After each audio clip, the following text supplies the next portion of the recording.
Македонските ниви ги обработуваат земјоделци чија просечна возраст е 58 или 59 години.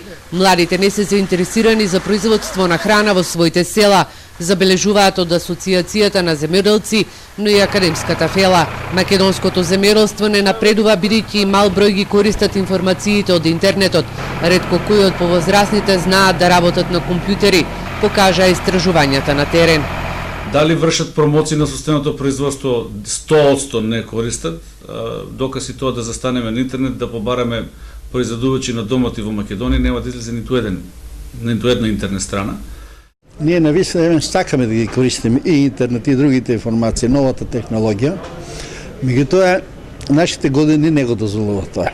Ако во фамилијата има некој помлад член, што може да ни направи него услуга, ние сме благодарни. Меѓутоа, знаете сега дека младите, никој не сака да остане на село. Земјоделците засега ги користат советите од вработените од канцелариите на Агенцијата за поддршка на земјоделството.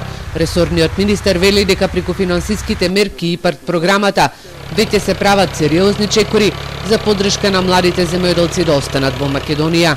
Ќе носиме нов закон за советодавен земјоделски систем кој што ќе помага вклучително и на младите земјоделци.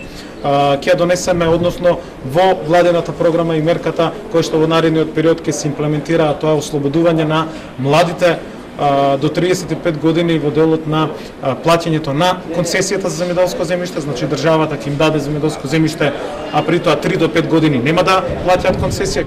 Најголем дефицит од кадар има во сточарството, а во текот на летните месеци тешко е да се најдат сезонски работници кои би го собрале родот.